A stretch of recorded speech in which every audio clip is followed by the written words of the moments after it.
Do I need a life coach? You're listening to episode 161 with Rhiannon Bush. Tired of holding back? You're not alone. Welcome to the Do I Need a Life Coach podcast for professionals ready to stop second guessing and start speaking up. I'm Rhiannon Bush, leadership coach and truth teller with heart. There's a free workshop just for you called Step Up, Speak Out. Grab your spot, links in the show notes. Well, hello, my friends. Welcome to episode 161. And more importantly than that, I am live.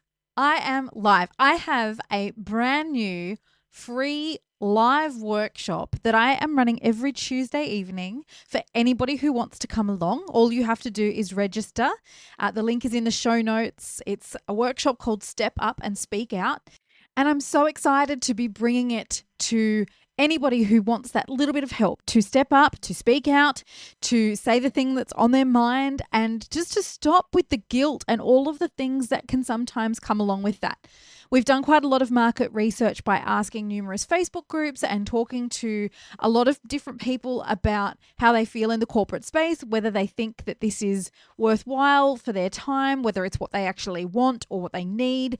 And we've had really positive responses. People are like, oh, 100% that's me. And we've actually had a lot of older people turn around and say, that is something I really struggled with when I was in the corporate world. So it's not relevant to them anymore, but it's something that they really would have loved to have had available to them if, it was available back when they needed it. So I do think if you listen to me regularly and you are very much like, yes, I want to speak up with confidence and I want to have that certainty. I want to own the room. I want to have authority. I want to be seen as somebody who is respectable and who knows what they're talking about. Then I do say, come along. I implore you to come along. Like I said, it's free. I will be there in person. I'm running it live because I want to be able to interact with people. I want to deliver really great value. And of course, I will be talking about how to work with me after and in a more ongoing way.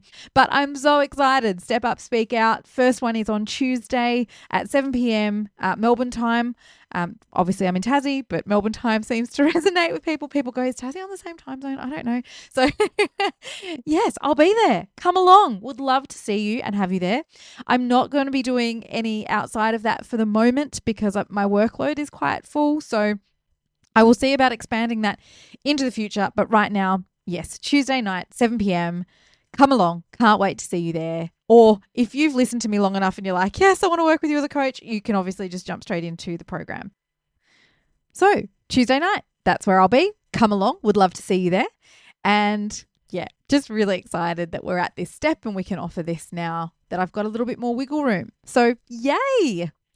Speaking of stepping up and speaking out, today I want to talk about learning how to be okay with being judged. And I know because people actually told me this and tried to help me with this when I started my life coaching journey. And I was like, oh no, I absolutely wasn't ready to hear it at that time. But the more I heard it, the more it kind of resonated with me and the more I put it on like a hat and thought, yes, I can actually kind of adapt to this way of thinking or I'm going to try. It's amazing what happens to our mind when we begin to do the work. When we start to really learn how to manage our own minds, it's amazing what we can overcome and the things that we have in us that feel like they are impossible and we're never going to get rid of and get rid of them for good. For good. Like my best example is I don't look in a mirror even accidentally anymore and go, ugh. I just don't do it. The compulsion to poo-poo myself or to degrade myself in any way because I don't look like a photoshopped model, it's gone.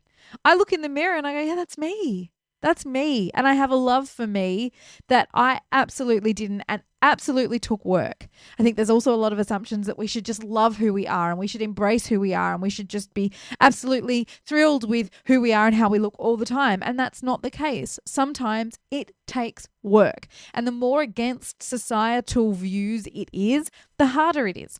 So in alignment with our conversation today, I really want to talk about being okay with being judged.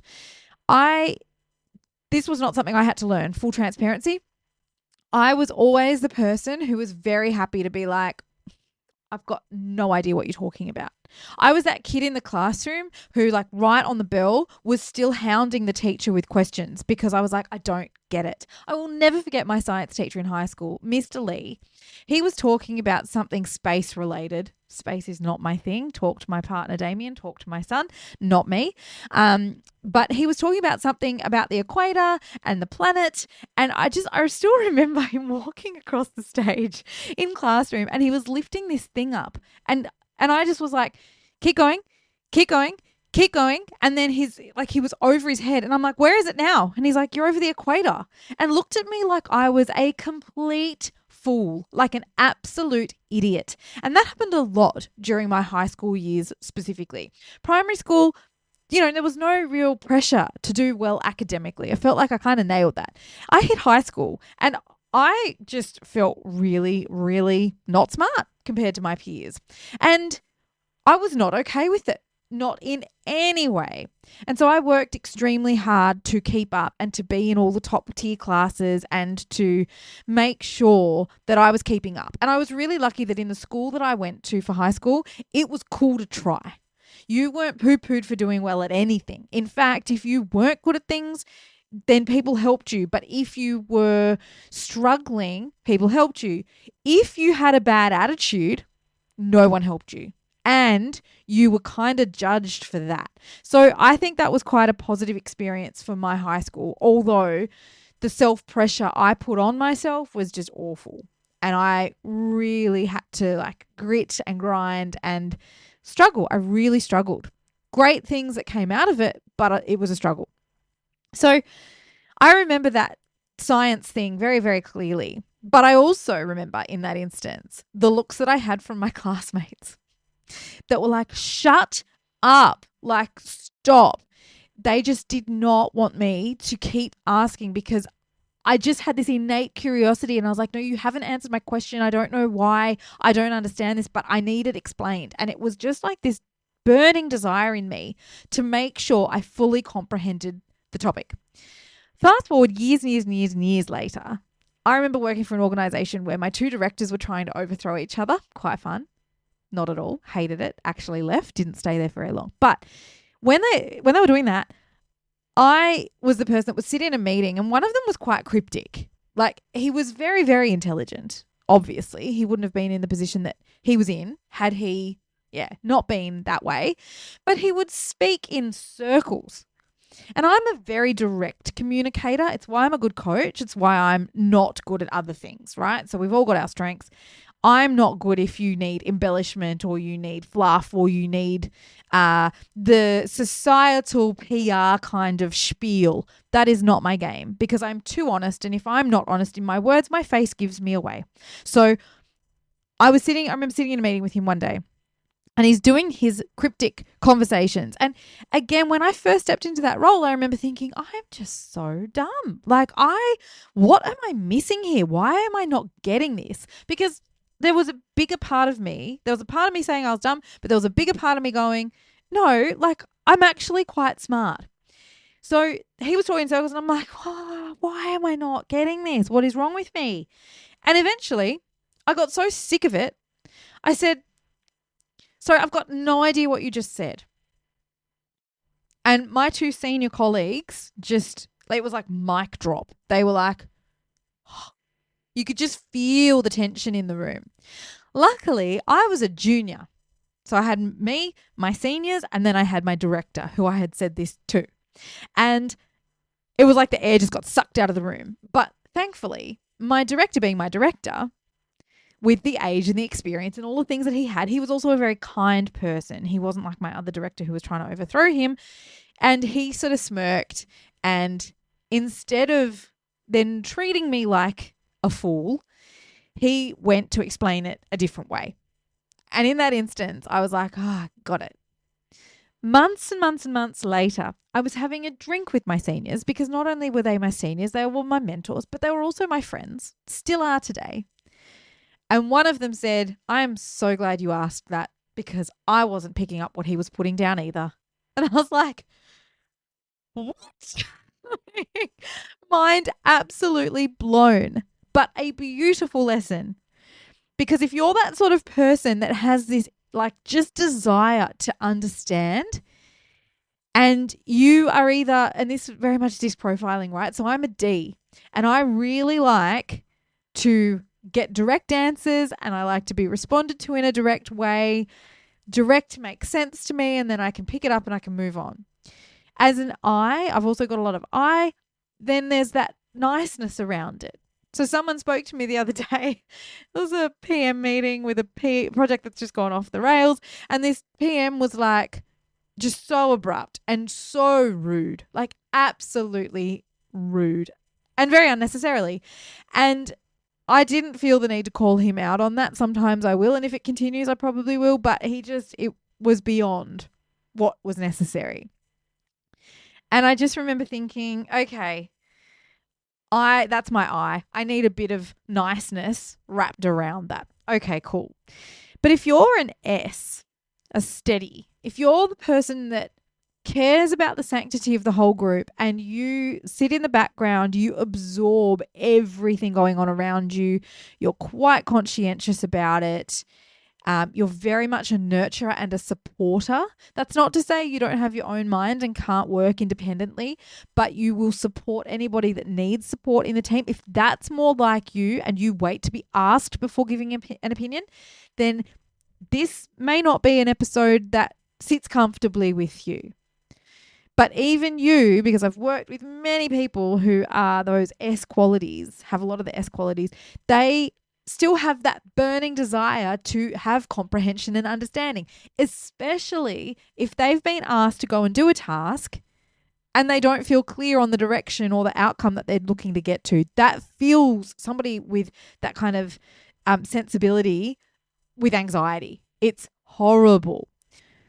So if you have an inability to phrase a question or speak up to get the clarity that you need, it is a detriment not only to you and the work that you do, but to your outputs, which affect your entire team, your boss, your subordinates if you are leading a team.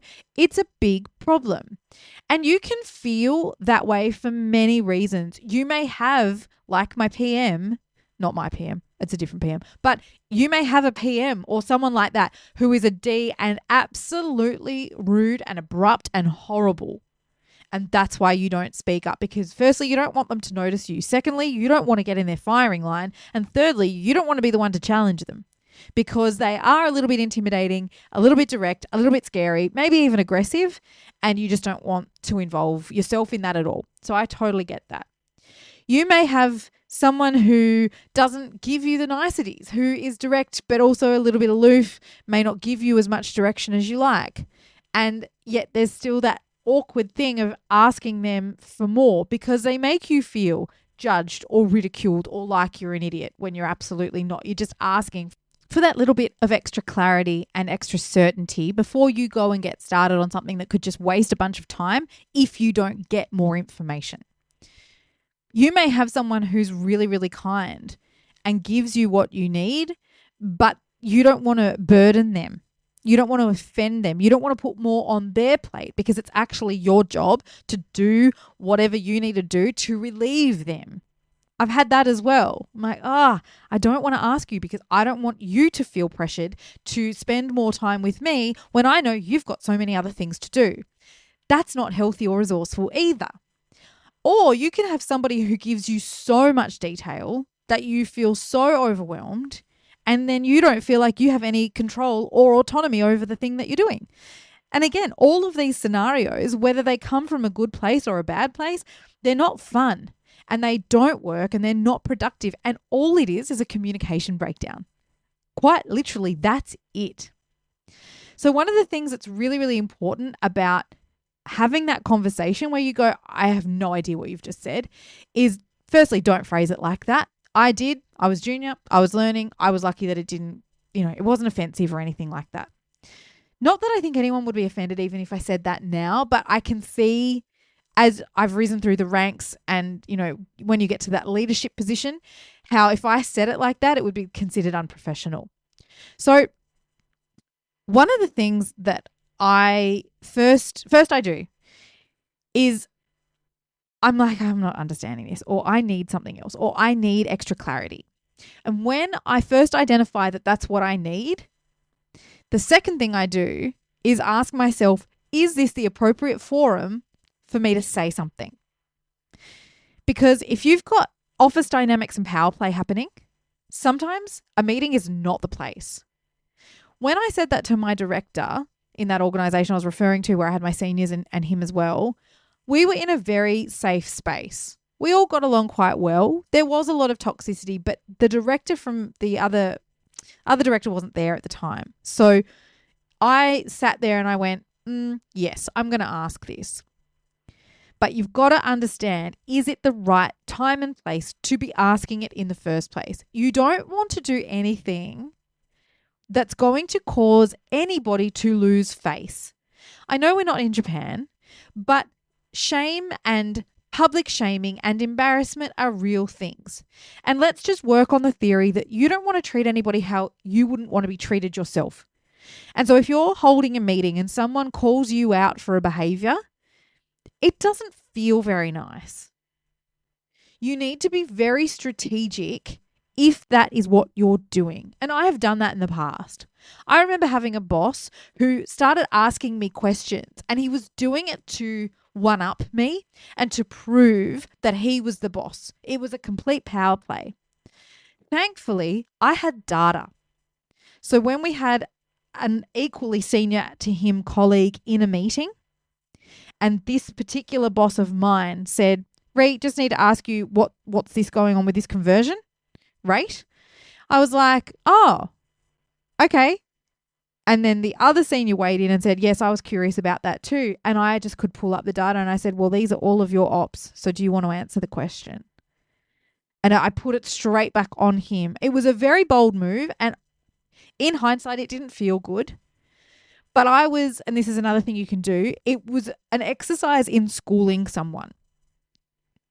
It wasn't kind, but I was also very sick of that power play and I wasn't going to put up with it. And I knew I wasn't going to put up with it. So thankfully I had data, which is indisputable, that I could then utilize to just sort of not placate, but just to be like, well, here you go. You give me the answer.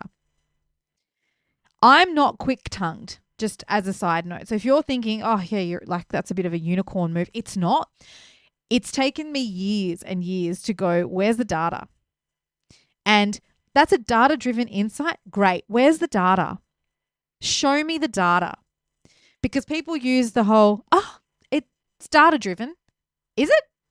Is it? Because it's not resonating. Or it's not working and you're still not changing direction. So where's the data? Right? It's taken me years to learn how to do that. And sometimes I get it right and I've very often got it wrong, where then there's more comeback with more about the data because they understand it in a way that I don't have the context or whatever might happen. So just understand that if you are going to use your voice, it's really good to understand what the purpose of you using your voice is. So that brings me back to my steps. The first thing I do is ask myself if this is the right context for me to speak up and ask this question or to challenge or to push back. If the answer is yes, the second question I ask is, what's the purpose of me speaking up and actually saying this? Because it does have different reasons. Sometimes it can be, I need more clarity. I'm not sure about the outcome you're wanting me to get to. I'm not sure I'm clear on the direction that you're giving me right now. I just need to understand exactly what it is you want from me and the format in which you want it. And so I'm going to ask a question to get that clarity. The second reason you may ask a question is to challenge. So instead of flat out saying, I disagree with this idea, which is very effective if you feel confident enough to do so. But while we're on our training wheels, let's just back up and instead phrase it as a question. What benefits do we think this decision is going to give us? Or if we go down that road, what are the fallouts or the consequences or the flow-on effects? So the purpose of asking the question is to challenge, but you can challenge very abruptly. I disagree with this. Or you can challenge in a way that brings consideration and curiosity. It's up to you how you do that. The third reason you may speak up is, as I was saying before, to rectify a power balance where you're actually speaking not for the purposes of getting an answer, but for the purposes of standing your ground and holding your place. And sometimes that's necessary, especially if you are working with someone who's intimidating or railroads or puts you down to make themselves look good. I hate to even think that that exists in the workplace today, but I've experienced it. I've experienced it in an extremely passive way from the people who appear to be the friendliest. And then it comes out and I'm like, wait, what? From you? Okay. And yet then I've had people that I have made assumptions about and thought, oh no, like you're going to be a problem. And actually they've been the calmest ones and they've really paid attention and listened to what I had to say. It's just, you can never make assumptions, but you need to be prepared to listen to your intuition and go, no, they're saying that. And it's really the perception, the optics of that makes me look incompetent, not standing for it. So I'm going to speak up publicly and I'm going to enable you to lose a little bit of face because of the way that you're treating me right now. Unfortunately, power dynamics and power play really comes into the workplace a lot, especially the sort of higher you get up the hierarchy. Interestingly, I met someone recently who said, I find people at the top of the chain easier to work with because they no longer have anything to prove. So, and I agree and disagree, but if you can't speak to somebody in a way that resonates with someone up the chain, then that's where you leave yourself open and vulnerable. If you can treat them as though they've got stuff to teach you, then that's fantastic. That will work really well. But it's all about your management of that power dynamic. When you meet someone who has something to prove, that's when you need to beware. I completely agree with this person when they said that. Because the ones that are out to prove something and are ambitious but in a really unresourceful way, beware. Absolutely beware. So work out what you want to say. Get the 3 first words of the sentence. Take a breath. When there's a lull in conversation, ask it. Quite often, when you've got something you want to say, your reticular activating system will find an opportunity. And as soon as you do, you've got your 3 words ready and you speak up. It may be uncomfortable, you may be shaking, you may feel really uncomfortable with the whole thing. Do it anyway. Because I promise you, once you've done it and people around you are judging or looking at you funny, there will be at least one other person who's like, oh, I'm so glad you asked that.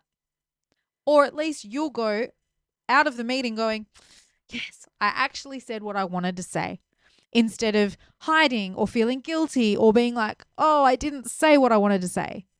You will speak up. You'll be more authentic. You will feel better for having done that. And that's what we're aiming for. Plus, people will start to pay attention to you, which if you're looking to be promoted or you're looking to make a stand or have more authority or lead, that's a good thing. It's a really, really good thing. If you don't speak up, what are the consequences? If you continue doing what you're doing and listening to those around you and letting others speak for you or letting others speak over you because you fear judgment or you fear looking like a fool, what if that stays the same? What are the consequences? What's the flow on? If you don't, there's no growth. You stay doing what you're doing, you keep on going, and that's how it is. Alternatively, what happens if you do?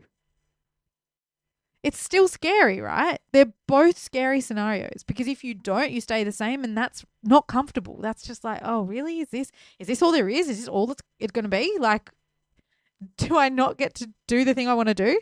Or get the promotion I want to get? Or lead the way I want to lead? Or have the authority I want to have? It's painful, right? To think that this is how it's going to be forever. Alternatively, if you do start speaking out the way that you want to, the way you feel is resonating and sort of burning in you right now, you don't know how it's going to be received. You don't know how people are going to look at you, the faces that people are going to make, the way the office is going to talk about you. You don't know. And that is really scary as well. So Whichever one you're feeling right now resonates with you more, whether you're like, nope, happy being in my shell, all good, or whether you're like, oh no, let's get this. I'm going to read the room. Is it the right room? I'm going to figure out what I want to say. I'm going to find an opening. I'm going to take a breath. I'm going to get my first 3 words and I'm going to speak up and I'm going to leave the meeting feeling better for it. Great. Growth. And if you're the sort of person that's like, nope, happy to stay in my shell right now, trust me, now I've said all of this, you won't be for much longer. That seed's been planted. You will start to speak up in ways that you haven't before, even if you're not aware of it. If it's what you want, if you want that authority and that, new voice and to feel better and more authentic in your everyday and get the clarity that you need to do your job more effectively and more productively. So what if you do? What if you don't? You now have a formula. Remember to be aware of those power dynamics. Come to Step Up, Speak Out. I would love to see you there. The link is in the show notes and I will see you next week. Did this episode resonate? Share it, rate it, or better, come to Step Up, Speak Out. It's free, it's live, and it'll shift how you communicate for good. Grab your seat, the link's in the show notes, and I can't wait to see you there.